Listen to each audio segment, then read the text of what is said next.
Hi, my name is Rachel Stern. I'm running for the 3rd Legislative District because my law and business programs, as well as my experience as an AmeriCorps volunteer, have enabled me to be an effective leader and understand our community's needs.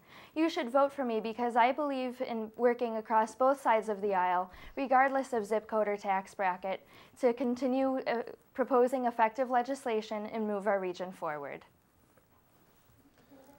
So Rachel, as a woman, have you experienced any obstacles as a politician that a man would not have to deal with? And if so, what were they? I am not currently a politician, but one of the things that I'm actually running for, so I'm still a student, but I'm running for the Graduate Management Association position of secretary. And I'm running on a ticket with 3 male candidates. And one of the things that I've experienced through teamwork, primarily with men in the graduate school, is that there's a lot of, they'll make a lot of kind of off-color comments about my capabilities or, you know, just the fact that I have this kind of very type A personality, but, you know, is it overbearing, or, you know, am I being too pushy about things? Whereas for a man, it would be seen as kind of just being assertive. It's seen as kind of a negative tone for women. Is there any way you think you could improve this for future candidates? I think just giving women inspiring women to kind of rise above that and rise above these stereotypes that men have created, and to an extent women have created, would be really a smart way to start improving these conditions. Do you feel that electronic cigarettes should have the same boundaries as tobacco? Yes. I personally can say that having a landlord who smokes e-cigarettes in my own house, it's something that's uncomfortable for me. I was also never raised, you know, I never had any family members who smoked, and even e-cigarettes, whether it's at an outdoor concert where, you know, cigarettes might still be used, or indoors in my own house, it's not something that I'm comfortable with. So I think the legislation was appropriate. Now, e-cigarettes, they don't cause secondhand smoke. Why do you think they should be restricted? It's a matter of making people feel uncomfortable. And when I can still feel the smoke drifting on me, it's not something that I enjoy. Same thing you could say for, you know, hookah, smoking hookah. It's something that is not a cancer-causing agent, yet it's still a tobacco product, and it's something that I'm not really too fond of. How do you feel about the proposed term limits in the Erie County Legislature? I'm for them, and as I was explaining to Matt, I also believe that term limits should be imposed for all branches and all seats, including, you know, as high up as the Supreme Court. I think it would help better establish candidates with the community's needs. Would you consider yourself qualified for the position you're running for? Absolutely.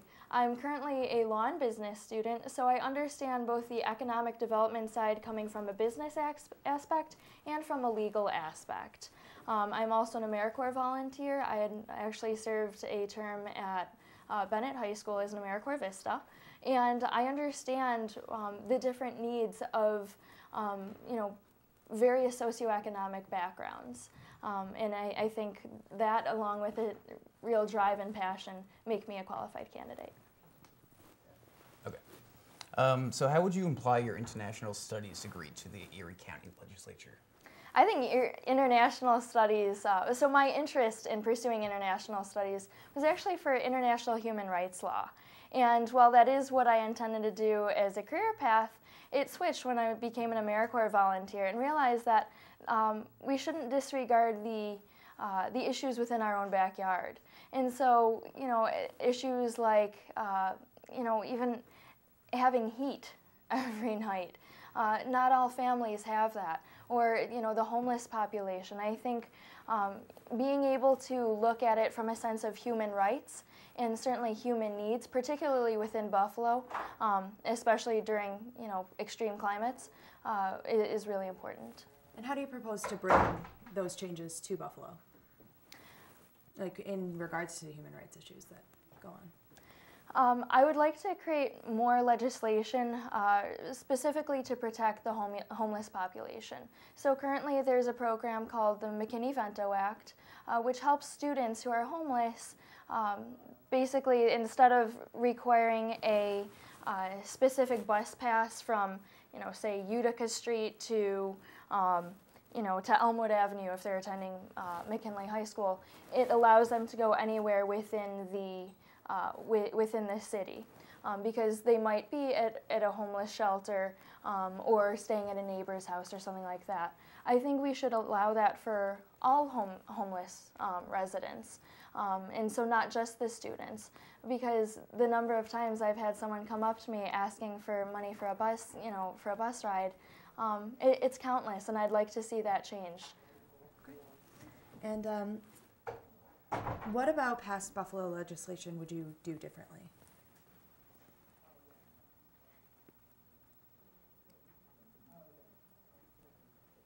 Like, is there anything that you would, you have put forth that you would change looking back at, or anything that the legislator has done, the current legislation has done, that you would change? I'm actually very supportive of the current legislator. I think Peter Savage has done a great job, is exampled by the passing the legislation banning e-cigarettes from public places. I'd actually like to see more legislation taken on banning regular cigarettes from public places. So particularly at outdoor areas like Canal Side, which have become really popular no matter the season now. It would be great to see an end to cigarettes. Personally, it's something that I'm uncomfortable with, and something that I think a lot of other people are as well. In your LinkedIn profile, you said your ultimate goal is to use your degrees to run a nonprofit organization. So how does running for legislation affect that ultimate goal? I think nonprofits and politics really go hand in hand. Both are working to create a better community, to fill voids that might not be possible with private business. So one of the things that I would like to do as a nonprofit owner would be to improve job prospects. So creating jobs, not just through private business and funding, but really working with the government to come up with a program that would, I think even going into the schools, for example, to have job training classes and really kind of give students who might not be intent on going to college a different path to getting a job. And concerning One Region Forward, which is a program you're with, you said you helped to improve infrastructure in Western New York, and what exactly was that improvement? So we're actually working, it's One Region Forward, which is it's under the umbrella organization of the UB Regional Institute. So one of our biggest partners is the NFTA. So we're looking to expand the rail lines. So instead of going from University Station to the harbor without really any sort of branches, we're looking to expand that and even maybe go to North Campus, allowing more students to be connected from the campus to our downtown business corridors. By the rail? Correct. Okay.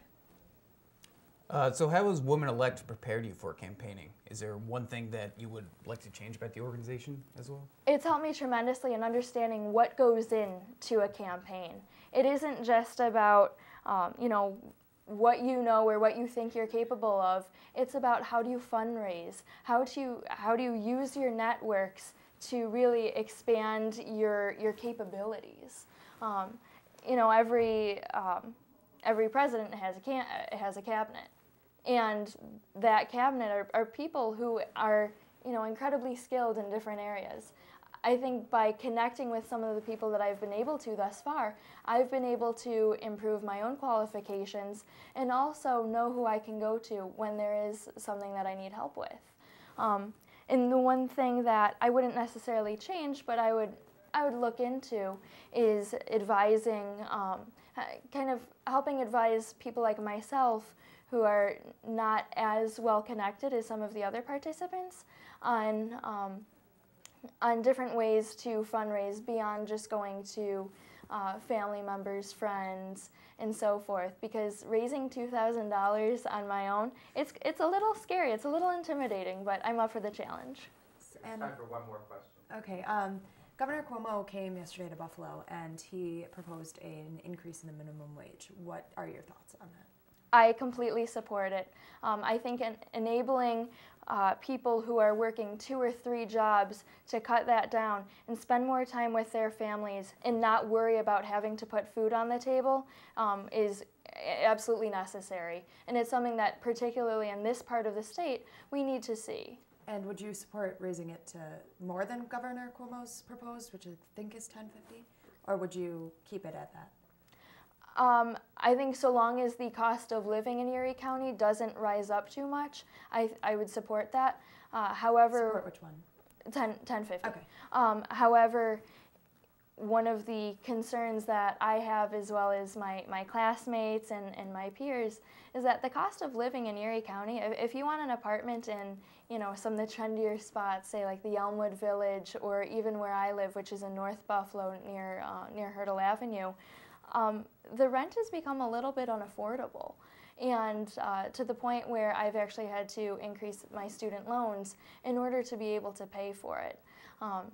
So if that means that a family who is living in a different part of town but are working several jobs in order to make ends meet aren't able to, if there's an increase in their rent price, then I think that the minimum wage should be raised higher. But certainly $10.50 is a better start than what we've experienced for the past few years. Definitely. Thank you.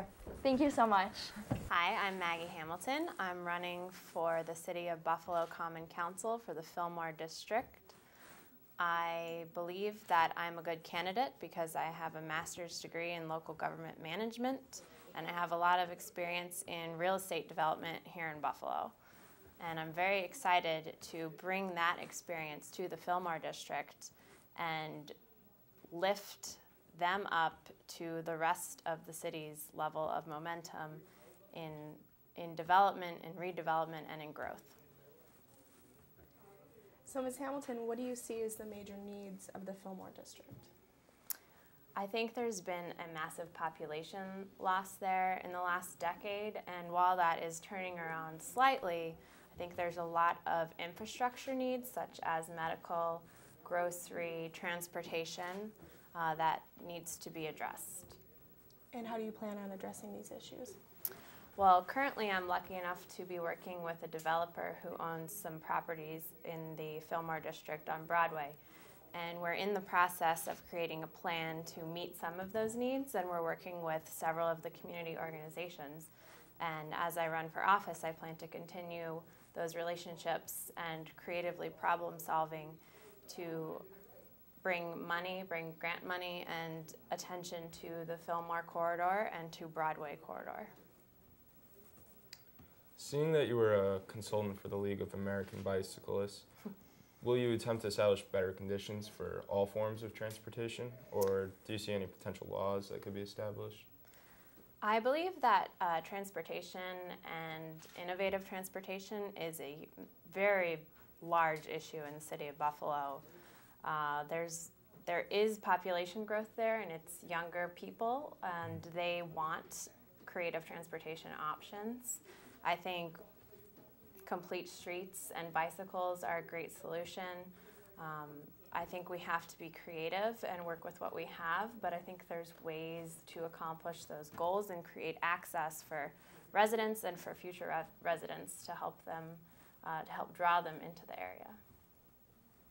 So how do you plan on improving the welfare of Buffalo youths? Because Fillmore District absolutely is an area that, as you say, does need a lot of working with. So how do you plan on improving that? So overall, when economic development takes place, it takes place at several levels, and currently there's a lot of attention from the governor with the Buffalo Billion, and there's a good bit of money to work with. However, small-scale development projects are being overlooked, and I think that's a great way to rebuild neighborhoods, because when you rebuild a neighborhood, you decrease crime, you increase population, and you increase overall quality of life. And so hopefully there'll be a chain reaction, and youth population will be steered away from crime, and their overall lives will improve as well. Out of the nonprofit organizations you've been a part of, what was the most memorable and beneficial experience from one of those organizations? I guess when I lived in Atlanta, I worked with an organization called Refugee Family Services. They're a resettlement organization, and there's actually several similar organizations here in Buffalo. And as it relates to what's happening on the east side and in the Fillmore district, again, back to the infrastructure, there are ways to have those resettlement agencies utilize the east side and the lower cost of housing on the east side. However, they don't have the infrastructure they need. So that's definitely something I have experience with that I would like to recreate on the east side of Buffalo. And going back to my previous questions about improving the Fillmore district, you said that there is a little bit of money there from grants and other things.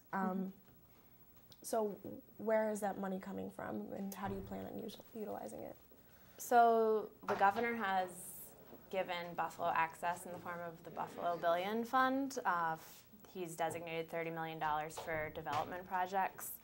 And specifically in the Fillmore district, there hasn't been large-scale development because it's an underpopulated neighborhood, and there's not demand for large-scale developments as it is.